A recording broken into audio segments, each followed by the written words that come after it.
तेरे फूलों से भी प्यार, तेरे कांटों से भी प्यार, तू जो भी दे करतार, सब कुछ है मैं स्वीकार, वो दुनिया के पालनहार। जब आदमी सब स्वीकार कर लेता है और ध्यान वहीं रहता है, तो ध्यान रख लीजिए उसका कर्म दिव्य कर्म बन जाता है, और दिव्य कर्म ही व्यक्ति को मुक्त करता है, उसी से कष्ट से मुक्ति मिलती है। नहीं तो बार बार जन्म लेकर आते हैं दुनिया में और ऐसे ही रोते पछताते हुए जीवन का अंत हो जाता है।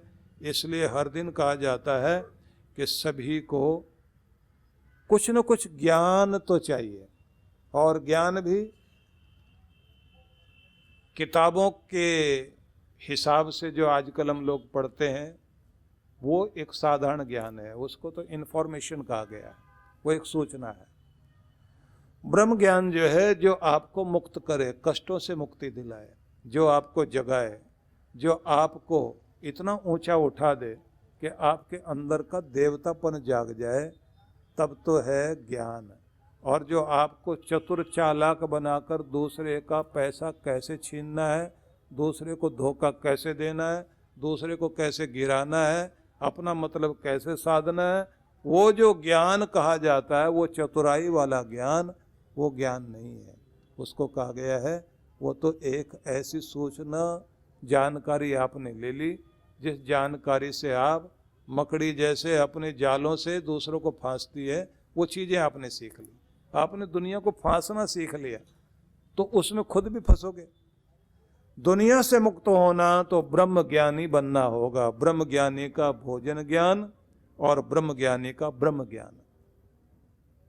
वो भोजन भी एक ही, जैसे भोजन के बिना रहा नहीं जा सकता, हर दिन कुछ न कुछ आदमी को पढ़ना सुनना जानना चाहिए। जागृत रहता है वही जो ब्रह्म ज्ञानी है। इस विषय में आगे चर्चा होगी, लेकिन अभी जो मैं आपको बताने लगा हूं कि आपका कर्म दिव्य कर्म बन जाए, नियम यही है, जुड़े रहें भगवान से। और इसके लिए कबीर साहब ने एक उदाहरण और दिया, गागर पनिहार, पनिहारी जैसे घड़े लेकर चलती है।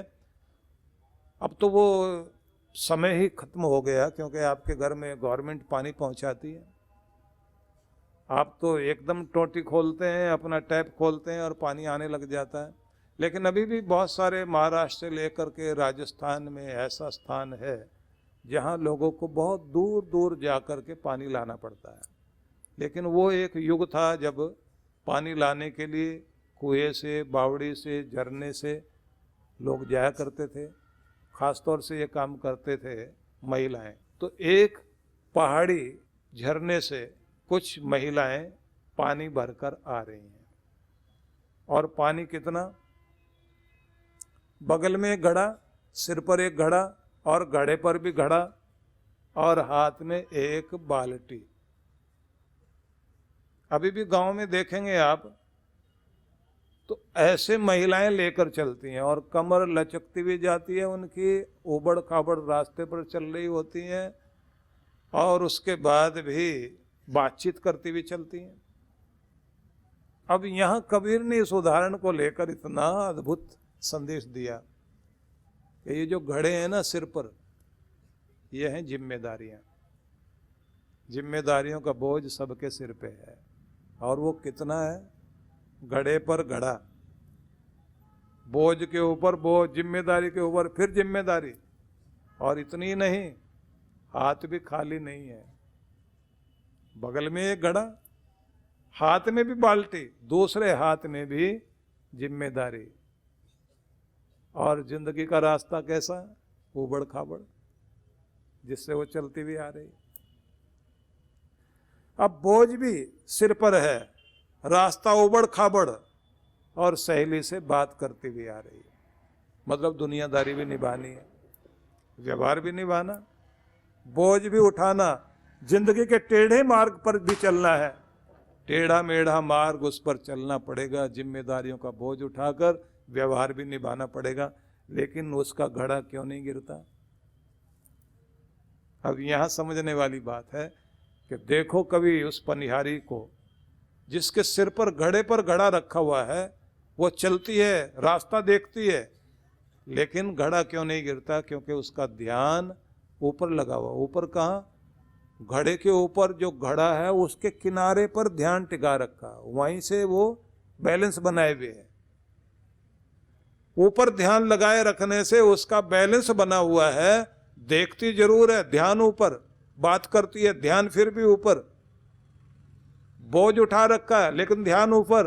क्या ऐसी जिम्मेदारियों का बोझ उठाए रखना लेकिन ध्यान ऊपर, मालिक से ध्यान बनाए रखना, और हर चलना फिरना देखना रास्ता, लेकिन ध्यान ऊपर बनाए रखना, व्यवहार निभाना, ध्यान ऊपर लगाए रखना। जिसका ध्यान ऊपर है वो गिरेगा नहीं, चोट नहीं खाएगा और जिम्मेदारियां निभा ले जाएगा। बड़े प्यारे उदाहरण दिए। और एक उदाहरण और दे दिया उन्होंने, भक्ति की सुधि यूं करो जैसे काम ही काम।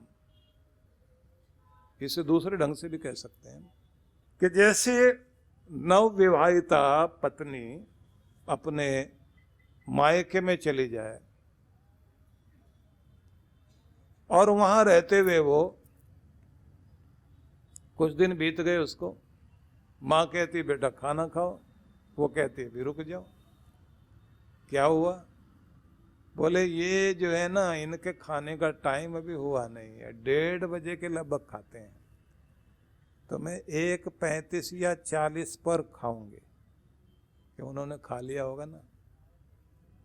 अब वो सहेलियों के बीच घूमेगी लेकिन ध्यान लगा रहता है मेरे ससुराल में क्या चल रहा होगा, पति कहाँ होंगे, क्या कर रहे होंगे। रहेगी मायके में, ध्यान पति में, और उसी को ध्यान में रखकर वो सारी चीजें कर रही होती है। उसका सजना संवरना भी पति के लिए है। कहते हैं इस दुनिया में हर चीज तुम्हारे लिए एक ही बात बन जाए कि वही श्रृंगार जो पति को भाए, भगवान को, और वो आत्मा का श्रृंगार है, दिल का श्रृंगार है। बाहर वाला श्रृंगार तो यहीं छूट जाएगा। जो चीज़ें यहाँ इकट्ठी करेंगे वो भी यहीं छूट जाएगी, लेकिन जो पुण्य साथ में लेकर के जाओगे वही वहाँ तक जाएगा और भगवान को पसंद आएगी केवल आपकी भक्ति। जैसे उस महिला का ध्यान अपने घर में अपने पति में लगा रहता है, ऐसे तुम भी अपना ध्यान भगवान में लगाए रखना। और अगर उससे संबंध नहीं जुड़ा तो ये समझ लेना चाहिए आज का दिन बेकार गया। बिना भक्ति के कोई दिन बीतना नहीं चाहिए कि ऐसे जो जुड़कर अपनी भक्ति करता है उसकी भक्ति सफल होती है।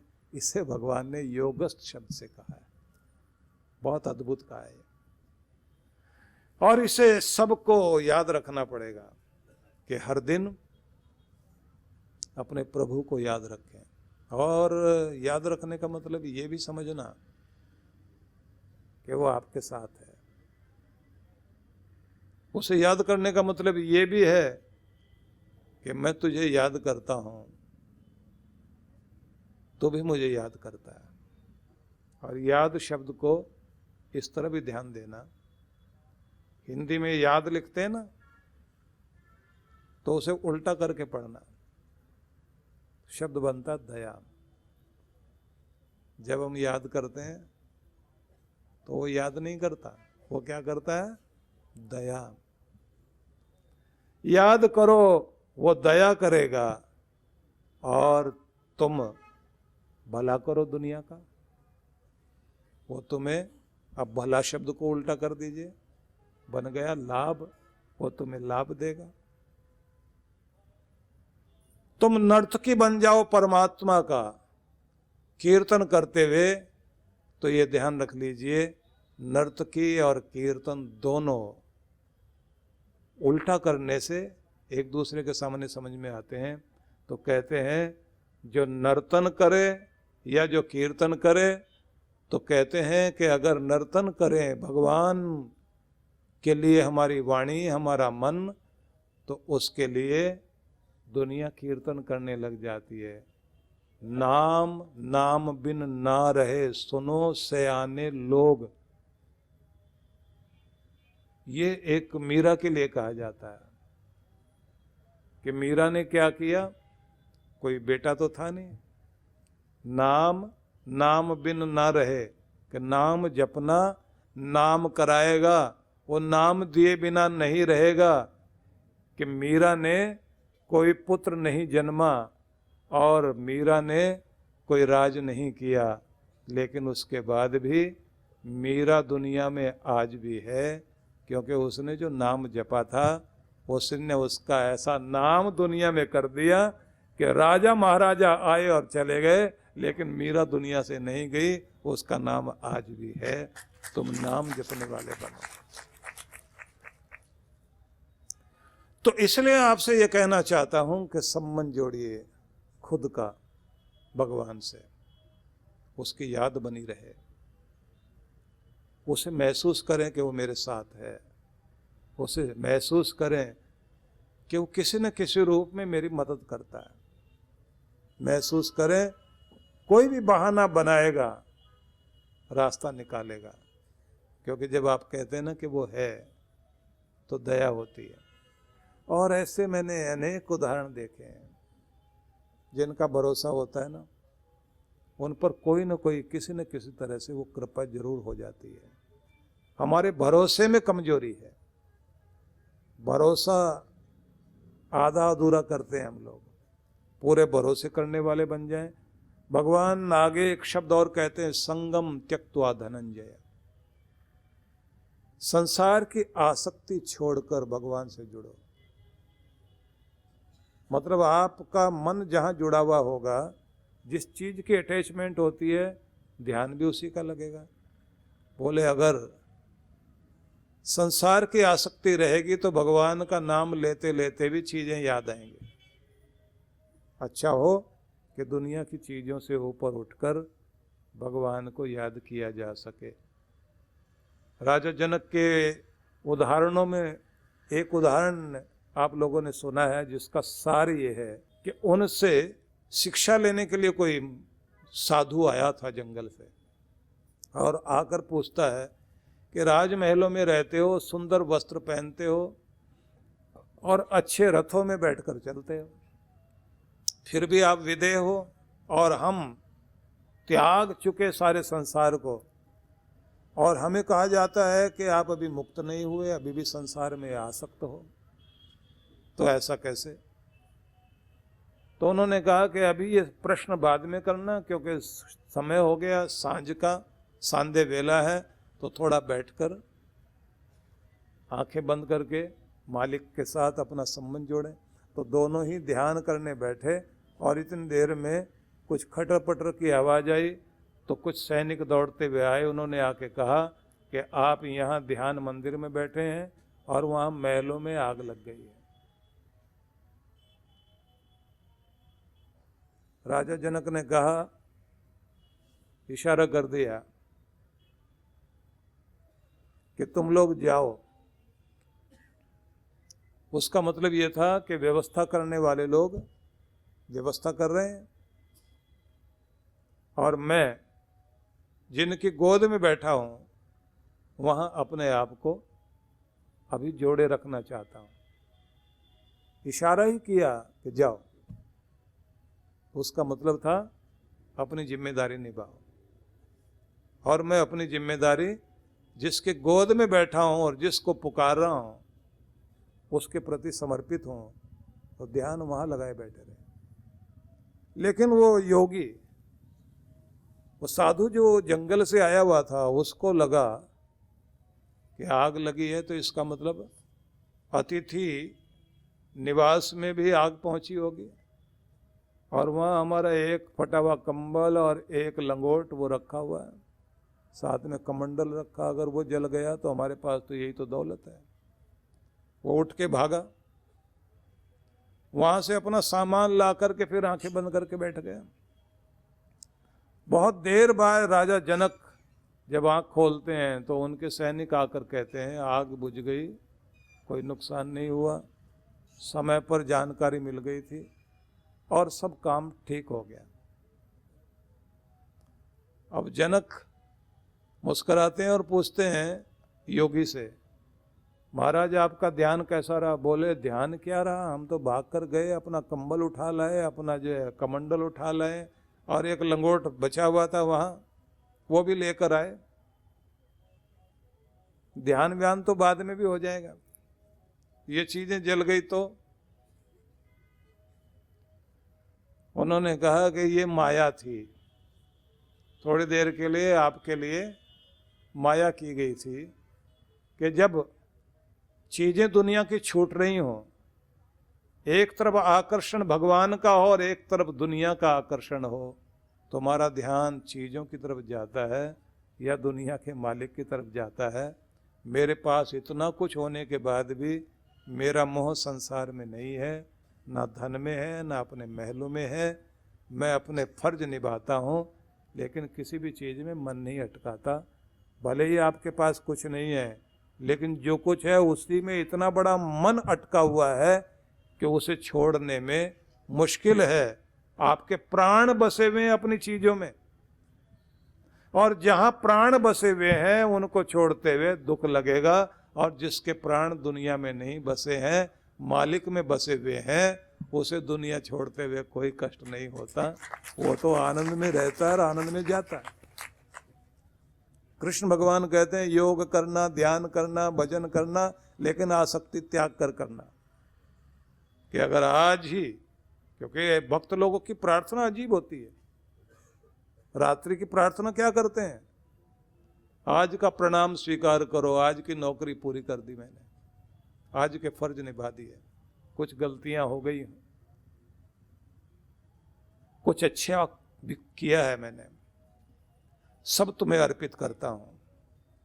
कल का दिन अगर फिर देखने को मिलेगा तो तुझे प्रणाम करने के लिए तेरे दर पर फिर आऊंगा, तेरी नौकरी करने के लिए तैयार होऊंगा, अपनी गलतियों को सुधारूंगा और बेहतर होने की कोशिश करूंगा। और अगर आज ही अंत है तो अपने बच्चे का आखिरी प्रणाम स्वीकार कर ले। ऐसे कह करके सो जाता है आदमी।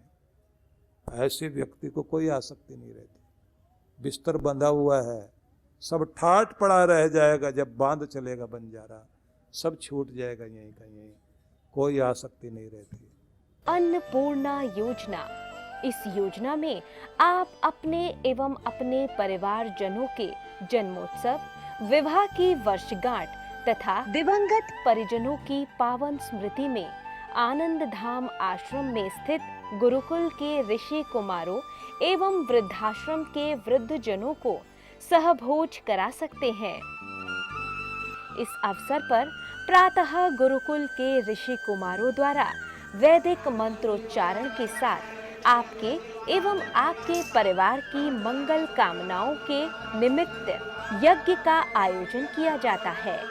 यजमान की सुख, समृद्धि और दीर्घ आयु के लिए प्रार्थना भी की जाती है। दोपहर को सहभोज का आयोजन होता है।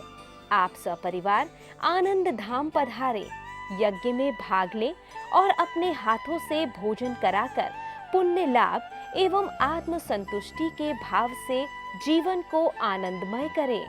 इस योजना से जुड़ने के लिए एवं अधिक जानकारी के लिए संपर्क करें 9582954200 9560792792। सहयोग राशि भेजने के लिए हमारा अकाउंट डिटेल है